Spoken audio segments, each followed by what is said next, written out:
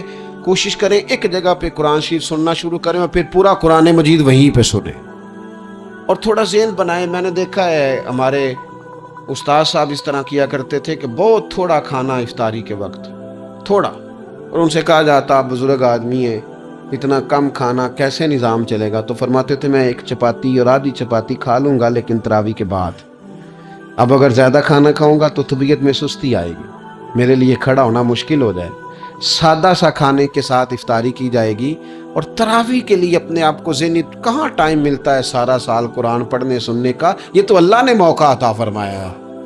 تو تھوڑا سا اگر دلچسپی پیدا کی جائے, بڑا بڑا سونا قرآن مجید پڑھا جاتا ہے مساجد میں, بچے بڑی بڑی خوبصورتی سے, تو اللہ کا شکر ہے جگہ جگہ پہ. اور مساجد کے علاوہ بھی میں نے دیکھا ہے ہم سے لوگ مطالبہ کرتے ہیں کہ ہماری فیکٹری میں رات کو بھی کام ہوتا ہے, اتنے سارے ورکر ہیں تو بچہ کوئی مل جائے قرآن شریف سنائے, فلانی جگہ بھی اتنے لوگ ہیں تو اگر موقع مل جائے تو اگر تھوڑا ذہن بنایا جائے شوق پیدا کیا جائے تو اللہ تعالیٰ فضل فرماتا ہے, انسان کو طاقت ملتی ہے کھڑے رہنے کی.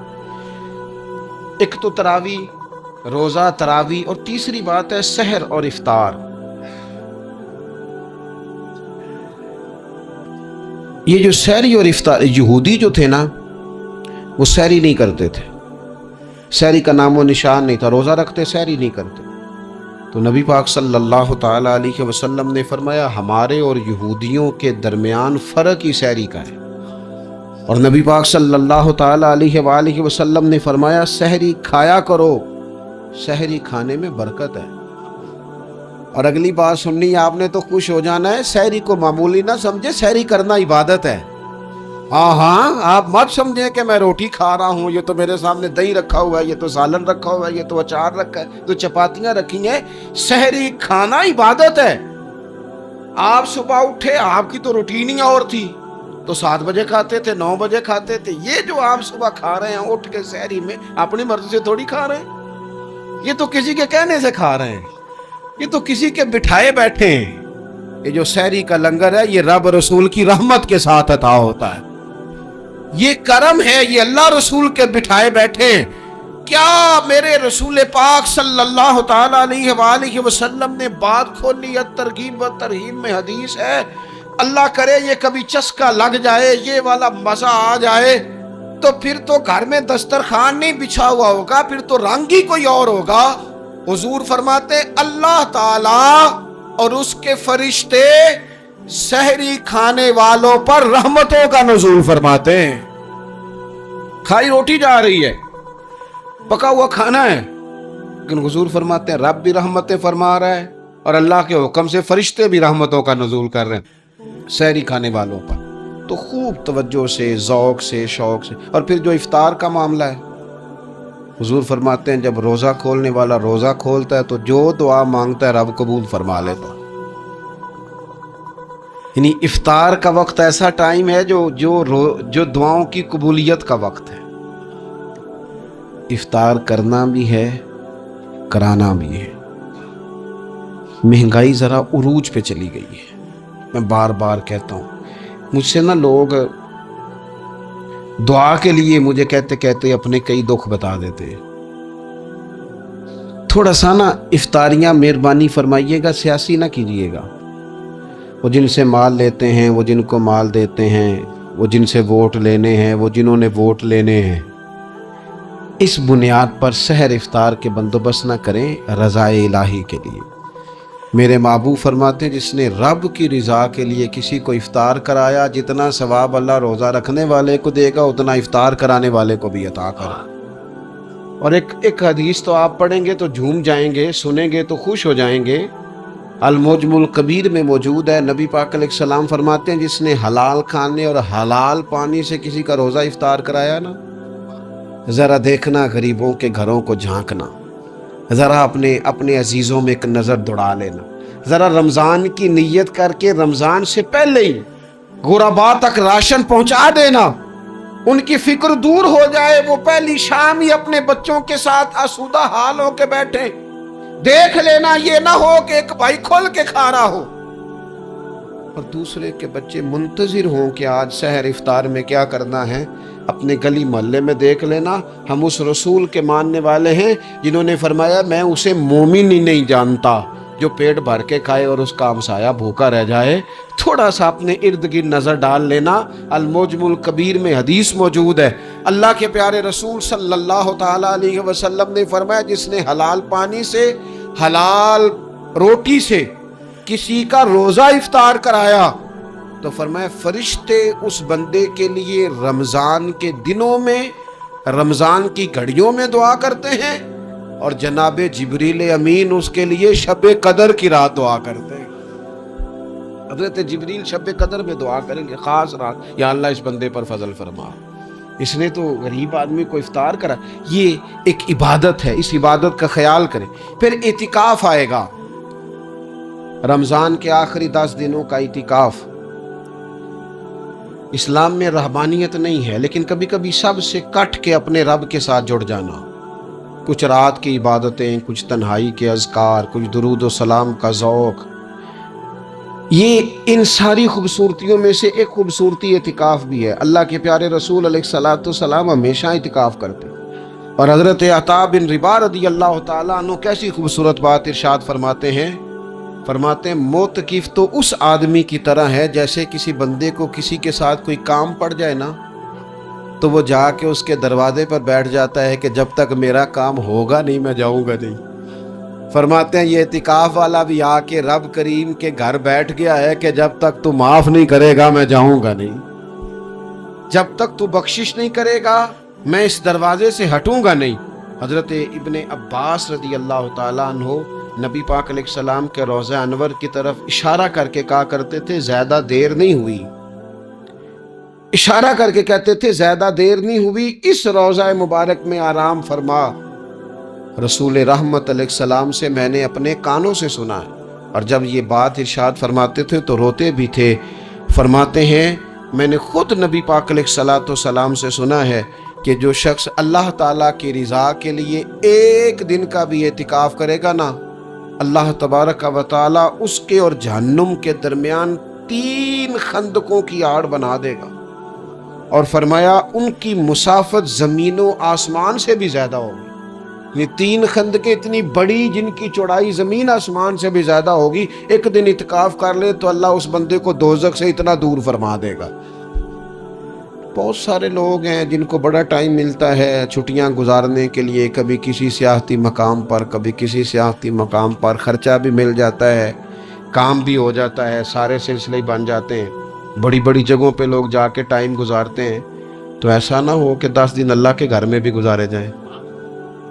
علماء نے لکھا ہے کہ کوشش تو کریں ہر سال اعتکاف ہو، نہ ہو سکے تو چلو چند سالوں کے بعد ہو جائے، اور فرماتے ہیں کہ زندگی میں ایک دفعہ تو اس سنت کو ضرور ادا کرنا چاہیے۔ کوئی بندہ ایسا نہ ہو جو محروم رہ جائے، زندگی میں ایک بار صحیح پر اعتکاف کے ساتھ اپنے آپ کو وابستہ ضرور کرے۔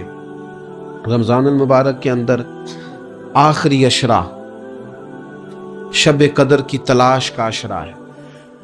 اللہ کے پیارے رسول صلی اللہ تعالی علیہ وسلم ان 10 دنوں میں خود بھی عبادت کرتے تھے اور گھر والوں کو بھی جگایا کرتے تھے، اور اپنے اہل خانہ کو تاکید فرماتے تھے کہ اٹھو اٹھو، آگے بڑھو، یہ آرام کرنے کے دن نہیں ہیں۔ ہمارے ہاں یہ ہوتا ہے کہ وہ جو آخری 10 دن زیادہ عبادت کے تھے، شب قدر کی تلاش کے تھے، وہ آخری 10 دن سارے بازار میں گزر جاتے ہیں، کپڑے سلوائے جا رہے ہیں، کپڑے خریدے جا رہے ہیں، جوتے خریدے جا رہے ہیں، واپس کیے جا رہے ہیں، دوبارہ لیے جا رہے ہیں، سفر ہو رہا ہے، آنا جانا ہو رہا ہے، عیدیاں بٹ رہی ہیں۔ تو یہ سارے کام جو آخری عشرے میں کرنے ہیں، جو زیادہ عبادت کے دن تھے، وہ سارے کام تو رمضان سے بھی پہلے کر لینے چاہیے۔ کپڑے رمضان سے پہلے خریدے جائیں، پہلے سلوا لیے جائیں، جوتے پہلے لے لیے جائیں، ضرورت کے کام پہلے کر لیے جائیں، جہاں آپ کو جو بانٹنا ہے وہ رمضان سے پہلے کریں۔ وہ مفت کی اپنے دل کو مطمئن کرنا کہ اب میرے پاس یہ بڑے میں خیر کا کام کرنے نکلا ہوا ہوں، میں عیدی بانٹنے جا رہا ہوں، یہ پہلے بانٹنے تھے۔ یہ عجیب بات ہے کہ جو زیادہ وقت مسجد میں گزارنے کا ٹائم تھا وہ سارا ہم نے ضائع کر دیا۔ وہ ادھر ادھر بازاروں کی نظر ہو گیا، میل ملاپ کی نظر ہو گیا۔ تو اگر چیزوں کو مرتب کیا جائے، میں تو دوستوں سے کہا کرتا ہوں، زکوٰۃ کا حساب، صدقات کا حساب، صدقات فطر کا حساب، جتنے بھی روٹین کے کام ہیں اس کو کوشش کریں رمضان شریف سے پہلے آپ ترتیب دیں، آپ ان چیزوں کو پہلے سے مرتب کریں تاکہ وہ بہترین ہو جائیں۔ ہم تو اس دین کے ماننے والے ہیں جہاں نیت کرو تو اجر شروع ہو جاتا ہے۔ آپ رمضان کی نیت سے جو آج خرچ کریں گے اس کو اللہ تعالیٰ رمضان کے ثواب کے برابر ہی اجر عطا فرمائے گا۔ لیکن وہ ہم نا کچھ لوگ بڑا ایک صاحب مجھ سے کہنے لگے جی میں نے سنا ہے صدقہ فطر آخری عشرے میں ہی دینا چاہیے۔ میں نے کہا آپ کا پروگرام تب دینے کا، اس لیے آپ نے یہ گاڑا کر کے سن لیا، ذرا اس کو آپ نے زیادہ غور سے سن لیا ہے۔ آپ جب ضرورت محسوس کریں، جب آپ سمجھیں کہ کسی کو ضرورت ہے، ضرورت کے وقت کوئی چیز کام نہ آئی تو پھر کب جا کے کام آئے۔ تو میری آپ سے یہ اپیل رہے گی کہ پہلے سے چیزوں کو مرتب کریں، معاملات کو پہلے سے طے کریں۔ وہ لوگ بڑے اچھے ہوتے ہیں جو وقت پر منصوبہ بندی کرتے ہیں، جو چیزوں کو ٹائم پہ مرتب کرتے ہیں۔